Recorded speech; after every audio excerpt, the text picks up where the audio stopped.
Your habits will determine your future. Jack Canfield. Now, listening to this quote definitely makes you think, wow, that's a little bit out of reach, but it couldn't be more true. For example, I want all of you to imagine the laziest person that you know. Everyone has it? Perfect. Now I want you to multiply that laziness by 20. And that's going to be our imaginary friend, Bob. Bob, as you could probably tell, does not have healthy habits. I mean, all Bob does is come home, scroll on social media for 12 hours, and goes to bed. Guys, do we really want to be like Bob? Most of you are probably shaking your head right now, but the sad and harsh truth is that this imaginary person represents almost 97% of American society who don't strive to form healthy habits. But we don't want to be like Bob. We want to have a sense of discipline and integrity. And that's what I'm going to be teaching you in this speech today.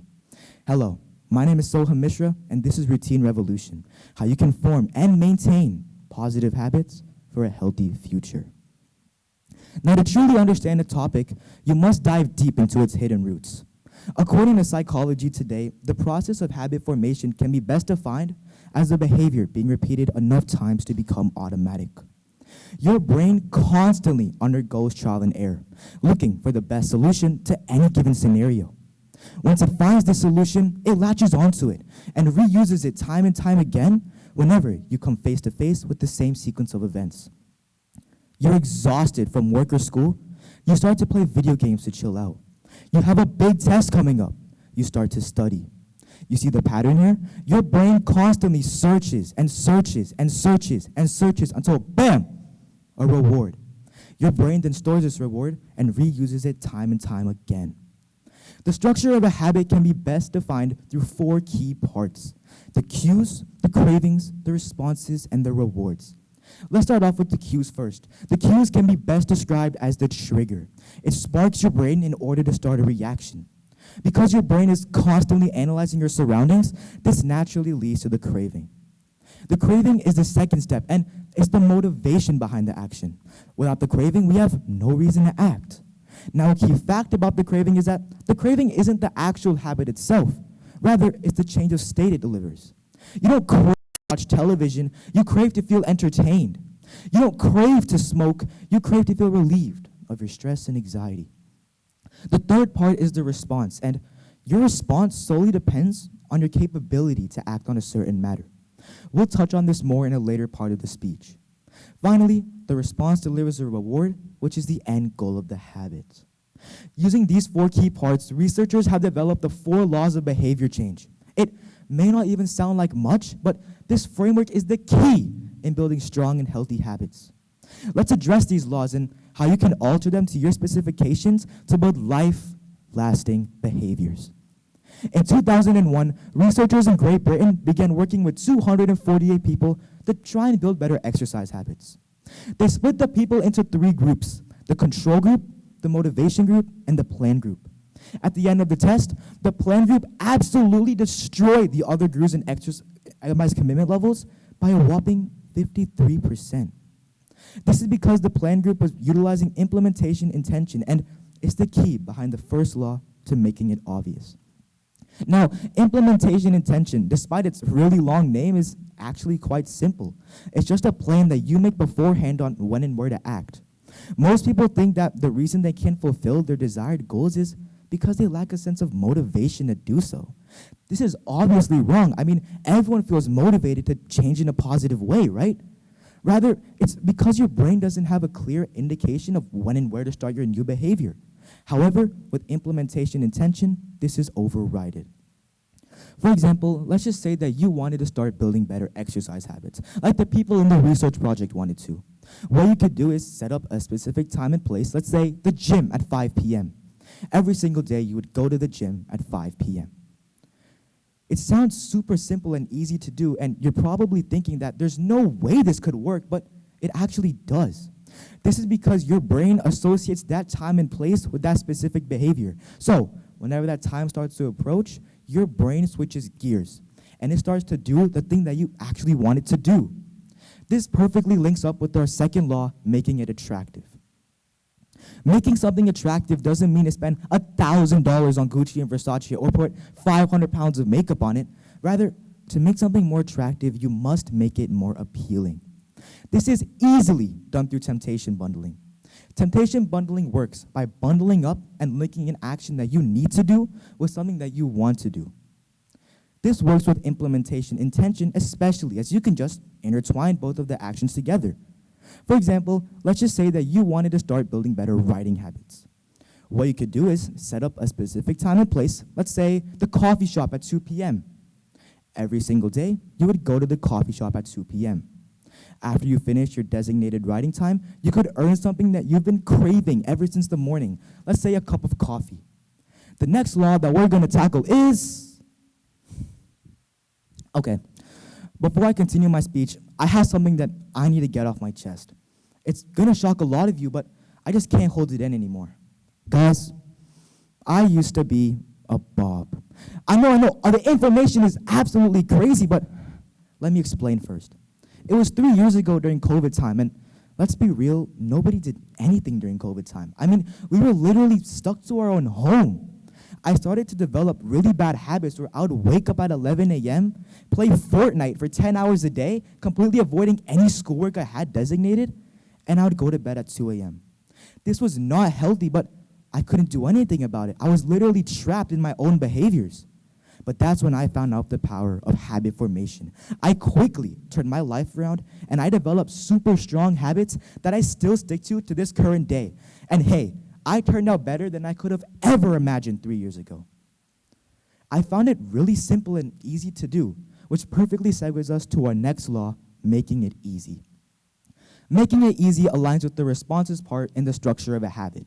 Now, as previously stated in this speech, your response solely depends on your capability to act on a certain matter. Well, what if we made that certain act to perform just really easy to do? This is where prepping your environment comes into play. Prepping your environment is also simple. It's just reorganizing your space for its intended purpose. But you're probably thinking, there's absolutely no way this could work either. I mean, I'm literally doing something that my parents have been telling me to do since I was 5 years old. And they're right. Guys, you don't listen to your parents? Nah, I'm just kidding. I don't listen to my parents either. Anyways, let's put prepping your environment into an actual example. Let's just say that you wanted to start eating a healthier breakfast every single morning. Instead of doing everything the morning of, which would honestly just be a massive hassle, you could do everything the night before. You could bring out any ingredients you might need, maybe even bring out the pan and pot on the stove. And boom, when you wake up and go downstairs for the next morning, making breakfast is super easy. This naturally brings us to the fourth law, make it satisfying. Satisfaction comes in many ways. However, as humans, we have started to adapt towards modern technology. This has led to an increased taste of instant satisfaction. For example, have you guys ever smoked before? I hope all of you are shaking your head saying, no, I'm not going to do that, but then why do people do it? I mean, we all know if it's negative implications on your health and just your overall chance to get lung cancer, but then what's the hype about it? Well, it's because of its effects on instant satisfaction that get people hooked. Sure, smoking can kill you in 30 to 40 years, but it relieves stress and anxiety now. We can abuse this to our advantage through something that I like to call reinforcement. Reinforcement is the idea of using an immediate reward to increase the rate of behavior, and it can be used to manipulate your mind into doing an action over and over and over again. For example, let's go back to the coffee shop, where we utilize the ideas of implementation intention and temptation bundling to get something that we wanted after just doing a little bit of hard work. But what if we added reinforcement to the mix? Reinforcement would make it so we would be able to get that thing that we've been craving immediately. This would in turn increase the rate of us actually going to the coffee shop, as in our brain we think that, hey, I'm able to get something that I really want and do something that I know will benefit me in the future after just doing a little bit of hard work. You see how we can use the methods that we learned today and the things around us to bring out positive behaviors? But in the end, you're probably thinking, Sohum, all this information is absolutely useless. I mean, I'm able to form these positive behaviors, but how can I maintain my journey so I just don't give up the moment I start? Well, to do this, I want you guys to use the power of your imagination. I want you to think of an ice cube sitting in front of you. The temperature is currently 15 degrees, and it's so cold that you can see your breath. Now, ever so slightly, the room's temperature starts to increase. 16 degrees, 17 degrees, 18 degrees. The ice cube is still there. 19, 20, 21, 22, 23, 24, 25, 26, 27, 28, and bam!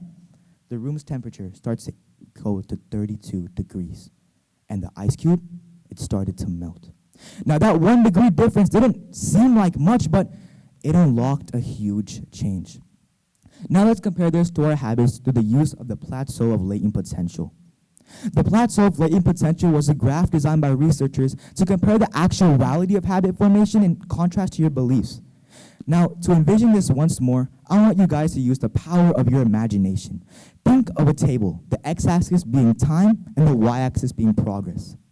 We expect to make progress in a linear fashion, adding the same amount of progress every single day to our total progress. But this is where we're all wrong.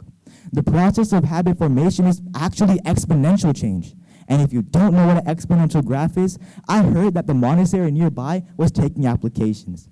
Now, I'm obviously just kidding, but this exponential reality is why it's so hard to maintain a new habit. You start for a few days and you think that everything is going perfectly, but then suddenly you quit after thinking that you're not making any progress at all. Most people think that they'll be able to have the body of Arnold Schwarzenegger after just going to the gym for a week. Rather, it may take months, even years to come close to this goal. In order to make a meaningful difference in your habits, you must reach the breaking point of belief and actuality, and be patient. Then, your progress will fly. Before I wrap things up here, I want you guys to think about our imaginary friend, Bob. Do you guys think that with the information that he learned today, he'll be able to change into someone he actually wanted to be? The answer is obviously yes, so if Bob can change, why can't y'all change? Implementing the 4 laws of behavior change can enhance your quality of life in a far superior way. You've been trying to change, utilize the 4 laws and disregard your lack of motivation and keep yourself accountable. And with consistent perseverance and dedication, you will see a strong and enhanced change to your lifestyle. Thank you for listening.